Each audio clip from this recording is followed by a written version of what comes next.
Okay, just now we went through that the acceleration component can be decomposed to the tangential component and the normal component, or more specifically, the unit normal vector times by the normal component and the unit tangent vector times by the tangential component, as given by this thing over here. dv dt unit tangent vector plus v squared over rho of the unit normal vector. Okay, now we're going to look at a practical application of this equation, as well as summing all the terms that we've dealt with. Last portion, which will be the next section, but in terms of the unit normal vector, the unit tangent vector, and the curvature, we will see how everything somehow just links up nicely to a single problem that we shall have. Okay, we are given a curve. It's defined parametrically, but again, we will immediately convert it to the position vector, which is given as this. Okay, I have already pre-selected what I'm going to do. So even though it looks confusing, it's quite easy. Okay, I mean, I already planned out what to do. Okay, the position vector is given as this in terms of t equals to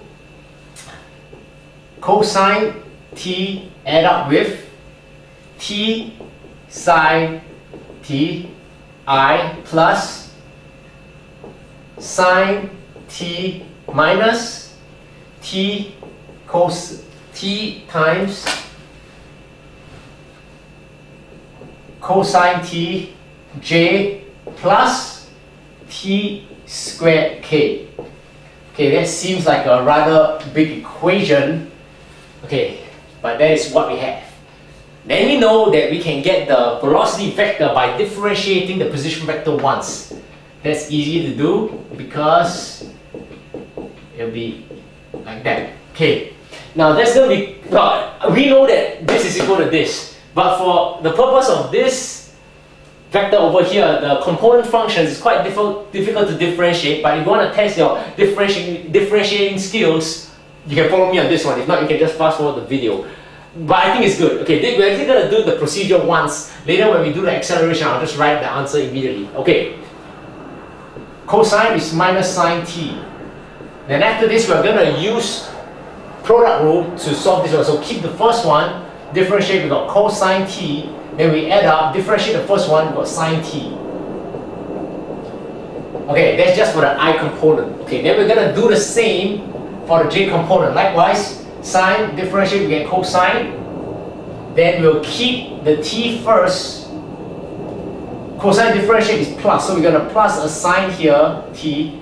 Then later, we're going to differentiate the t and keep the cosine here. That's the j component. And the k component should be quite easy, which is simply 2tk.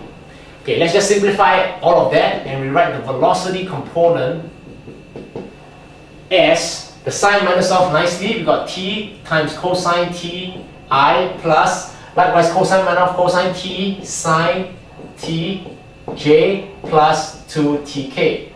Okay, doesn't look that bad now. So this is the velocity component here. Remember, the velocity component points to the direction of the velocity of the particle at that point of time. It's a vector. So to get the speed, the magnitude of it, we take the magnitude, the speed is denoted as v. Take the magnitude of the velocity vector, which is equal to the square root of the square of the individual components. So we've got t squared cosine squared t plus t squared sine squared t plus 4t squared.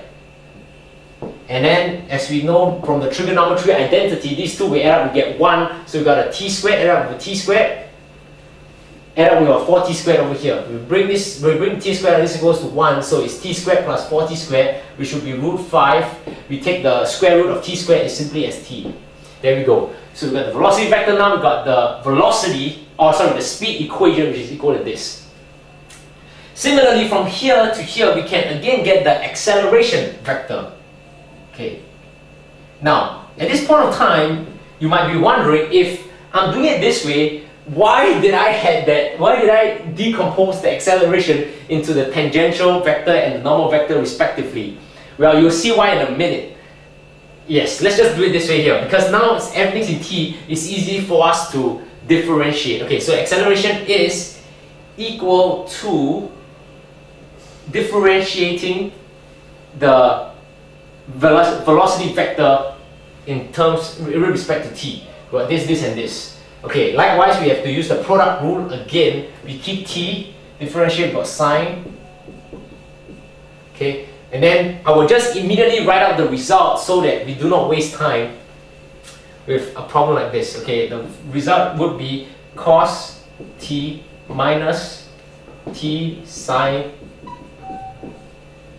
I component plus sine t minus plus t cos t here for the j component, and plus differentiate 2k.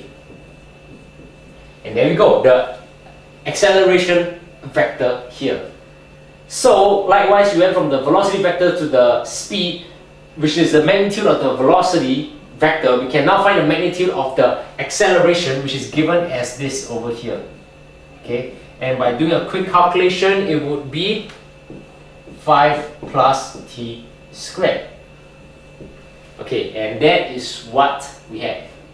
Okay, let's just pay attention on something in a minute.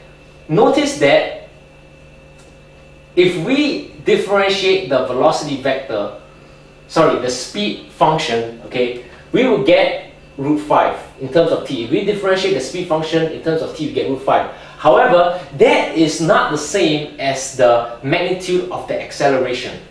To go from here to here, we cannot do this. Okay, this is wrong. We cannot do this here because that doesn't give us the same. Instead, we need to go from the velocity vector to the acceleration vector by differentiating it, and then later from here, we take the magnitude over there. Okay, so